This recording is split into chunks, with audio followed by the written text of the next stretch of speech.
पत्नी द्वारा हनीमून पर पति की हत्या के लिए किराए के हत्यारों को बुलाना, यह रिश्ते के पतन की सबसे दर्दनाक कहानी है।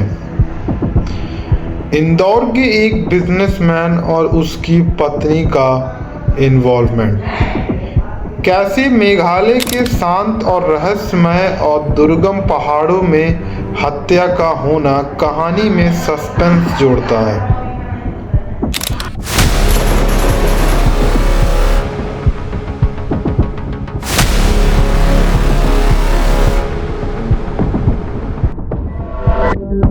और की यह कहानी राजा रघुवंशी की है, एक सफल बिजनेसमैन और उसकी नई नवेली दुल्हन जिसका नाम सोनम था।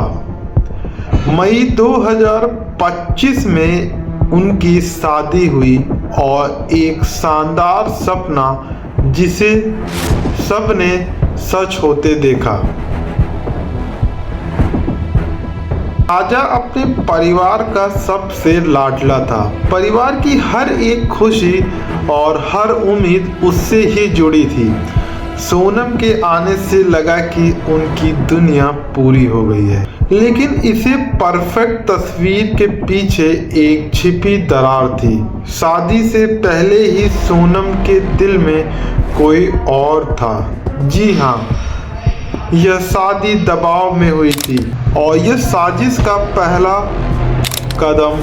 शादी के कुछ दिन बाद वे हनीमून के लिए निकले और जगह थी मेघालय, जहां वादियां शांत थी लेकिन इरादे बहुत ही खतरनाक। यह सफर प्यार का नहीं बल्कि हत्या के ब्लूप्रिंट का था। जी हाँ, मेघालय पहुंचते ही सोनम ने अपने असली मंसूबे को अंजाम देना शुरू किया।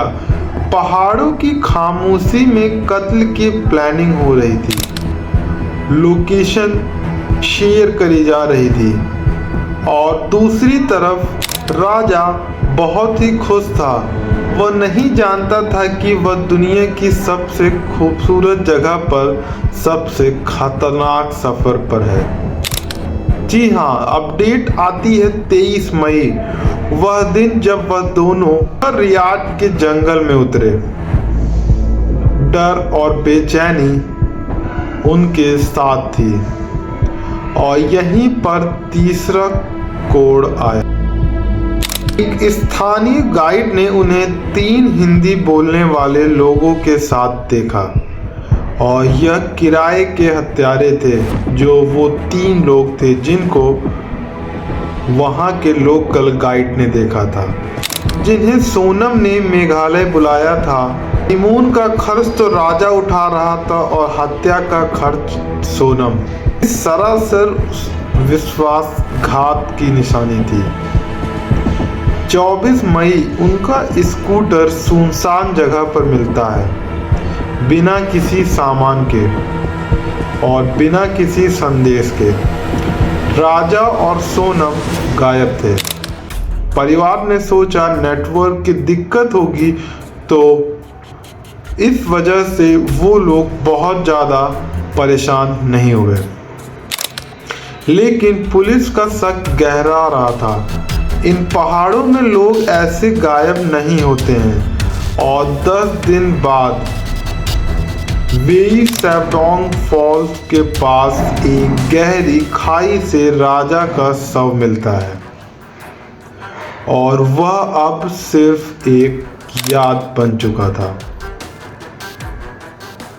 जी हाँ, शव मिलने पर एक गहरी उदासी छा जाती है राजा के परिवार में। राजा के शव के पास मिली थी एक धारदार हथियार और फटा हुआ रेनकोट। शव पूरी तरह से सड़ चुका था। पास में धारदार हथियार मिला। यह दुर्घटना नहीं थी, ये ठंडे दिमाग से किया गया कत्ल था। और अब सवाल एक ही था कि सोनम कहाँ है। और सोनम वह 3 दिन तक गायब रही और फिर अचानक आत्मसमर्पण कर दिया। उसके चेहरे पर डर नहीं था बल्कि मासूमियत का दिखावा था। उसने कहानी बनाई कि उसे अपहरणकर्ताओं ने छोड़ दिया है। उसने कहानी बनाई कि उसे अपहरणकर्ताओं ने छोड़ दिया है। पुलिस को देर नहीं लगी। सोनम के मोबाइल डेटा ने सच उगल दिया। हत्यारों की लोकेशन, सोनम की कॉल हिस्ट्री, सब कुछ साफ था। यह हनीमून सिर्फ एक जाल था। डिजिटल सबूत का इन्वॉल्व होना मतलब केस के लिए एक बहुत बड़ा सुराग मिलने जैसा होता है।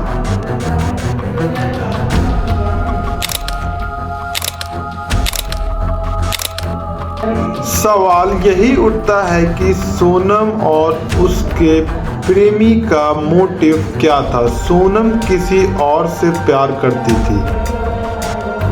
वह राजा की संपत्ति और आज़ादी चाहती थी। पैसा, प्यार और छत इस साजिश का आधार थे। इतना बड़ा विश्वासघात का खाली 2 से 3 रीजन था। लालच और धोखे पर किया गया मर्डर। राजा का शव इंदौर पहुंचा जो पूरे शहर की आंखें नम थी। परिवार ने घेर कर बाहर एक बैनर लगाया, राजा की आत्मा केंद्र सरकार को पुकारती है, मैं मरा नहीं, मुझे मारा गया है। और यह आक्रोश सार्वजनिक रूप से देखा जा सकता था। पूरा शहर एक गुस्से के आक्रोश में डूबा हुआ था और सबकी आंखें नम थी और सब न्याय की उम्मीद लगाए बैठे थे। कोर्ट में सोनम ने अपने झूठ को दोहराया, लेकिन फॉरेंसिक सबूतों ने उसे झूठ को जला दिया। लेकिन फॉरेंसिक सबूतों ने उसके झूठ को जला दिया। जी हाँ, खून के निशान, कॉल रिकॉर्डिंग, सबने बताया कि यह पहले से प्लान किया गया एक जघन्य अपराध था।